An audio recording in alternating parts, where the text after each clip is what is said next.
Maka kesimpulan hadis ini, jika hadis ini mengikuti manhaj Abu Daud, maka minimal dia saleh, hadisnya bagus. Berarti bisa dikatakan kemunculan Al-Mahdi nanti ketika terjadi ikhtilaf. Apa arti ikhtilaf? Perselisihan. Dan konteksnya menyebutkan Mekah Madinah, berarti kekuasaan yang ada di Haramain. Ya. Sekarang ya Saudi, Pak. Apakah nanti akan terjadi perselisihan anaknya Salman? Tidak disebutkan di hadis. Namun hadisnya mengarah ke sana. Kalau kita mau pakai hadis ini, masalahnya hadisnya tidak sampai derajat sahih. Maka tidak mesti hadis yang tidak sahih itu tidak terjadi, bisa jadi terjadi. Namun karena kekuatannya tidak kuat, kita tunggu saja, Pak. Sekarang udah tengkar belum mereka? Ada syarat di situ, inda mauti khalifah, kita terjadi kematian khalifah. Di riwayat Ibnu Majah disebutkan yaktatil, saling berbunuhan. Lalu muncullah setelah itu panji-panji hitam. Tapi syaratnya satu kalau di riwayat Ibnu Majah, mati dulu khalifahnya. Nah, itu cara membatalkan kalau pakai hadis. Apakah yang di Taliban sekarang itu panji-panji hitam Al-Mahdi? Belum tentu. Kenapa? Karena di hadis Ibnu Majah disebutkan mati dulu khalifahnya. Kalau dulu ustadz-ustadz yang dulu membahas hadis ini mengatakan ini adalah negara Saudi, kerajaan Saudi, maka mati dulu tuh raja Saudinya. Ini rajanya belum mati, ya kan? Itu satu, untuk membatalkan bahwa cocok logi ini tidak benar. Cocok logi bahwa apakah Taliban? Belum tentu. Sabar dulu, Pak. Ini belum sampai sebulan. Setelah ini mereka perang saudara dulu kan? Nanti perang saudara dulu, Pak. Coba aja lihat. Ustadznya kan aswaja. Saya nggak ada urusan mereka mau aswaja, mereka mau aswah, asawah. Karena akidah dengan pergerakan semenjak tahun 2000-an sampai sekarang itu sudah nggak sejalan.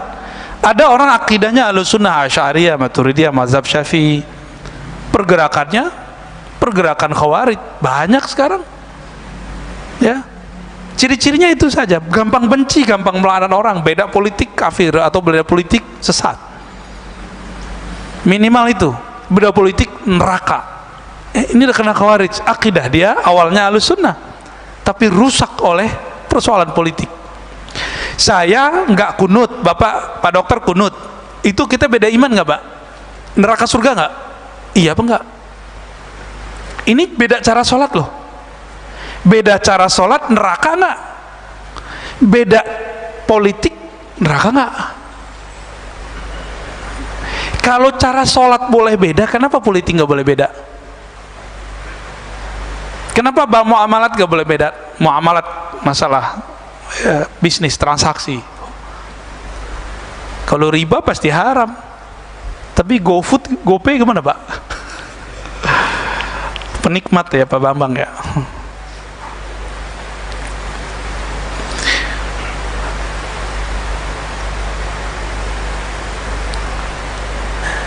Al-Mahdi itu disebutkan di sini ciri-cirinya nanti, ya. La walladhi nafsi biyadihi la taqumu sa'ah hatta tukallimu siba'ul insa wa hatta tukallimu ar-rajula azbata sawtih wa shiraku na'lihi wa yukhbiruhu fakhidhuhu bima ahdasa ahluhu ba'da. Hadis Tirmizi, ya. Hadis Imam Tirmizi, walaupun hadisnya tidak sampai derajat sahih. Nanti sebelum terjadi kiamat akan terjadi hal yang unik seperti zaman Nabi Sulaiman.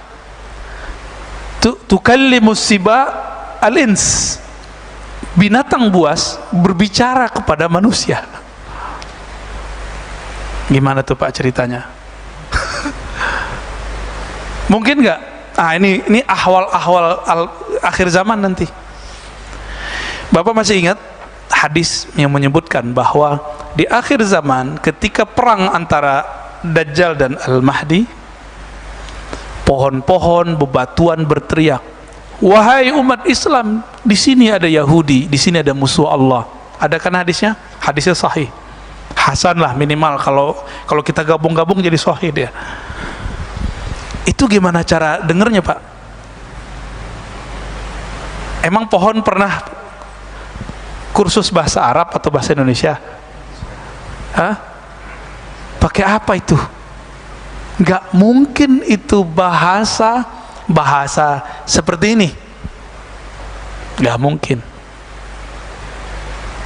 Lalu bagaimana caranya mereka itu berbicara kepada manusia? Sedangkan tadi hewan nggak pernah kursus. Bisa ngomong nggak, Pak? Yang paling mirip sama kita kalau suaranya apa kan burung beo, tapi dia kan nggak ngerti. Itu sahabat kita Bang Dik doang ngelatih burung beo baca la ilaha illallah, Pak. La ilaha illallah, baca la ilaha illallah. Pagi-pagi nyapa pakai la ilaha illallah, meninggal mati nggak pakai la ilaha illallah. Karena dia burung beo, cuma baca dengan mulutnya, tidak baca dengan kolbunya. Maka udah mulai dari sekarang belajar ilmu kolbu, Pak. Bukan ilmu kebatinan ya. Ilmu rohani, ilmu zikir, ilmu berdialog dengan kolbu. Apa kata Nabi? Istafti kolbak, berbicaralah dengan hatimu, minta fatwa ke hatimu. Jangan otak dulu yang ngomong, apalagi emosian dulu yang ngomong. Nanti kan orang panik semua, maka ikut dajjal. Panik, urusan perut semua rata-rata. Jadi hati-hati. Calon-calon tentara dajjal, calon-calon pergerakan dajjal itu cari cuan lewat pergerakan, ya, nyari untung. Maka jangan sampai gerakan-gerakan akhir zaman yang ada itu dimanfaatkan, ya. Kalau buat pesantren akhir zaman silakan, tapi kalau mau buat perumahan akhir zaman itu bohong, ya. Kita katakan dari awal nih, antum jangan bohongi umat. Nanti semuanya akan berbaiat kepada Al-Imam Al-Mahdi di Mekah, baina rukni wal maqam. Maka untuk apa perumahan akhir zaman? Nggak ada untungnya. Mau cari untung, mau eksploitasi umat. Kalau mau buat pesantren, buat aja pesantren akhir zaman, nggak ada masalah, ya. Tapi jangan pernah kemudian mengatakan ini perumahan untuk menyambut Al-Mahdi. Al-Mahdi kebutuh rumah dia. Ya, dia bisa tidur di mana aja, Pak. Rasulullah bisa tidur di mana aja gak? Rasulullah itu tidur matanya merem, tapi kolbunya kan jalan. Sama Al-Mahdi juga begitu, dia nggak butuh tidur, matanya tertutup tapi kolbunya terbuka. Yanamu ainaya wala tanamu qalbi. Mataku tidur, hatiku tidak tidur.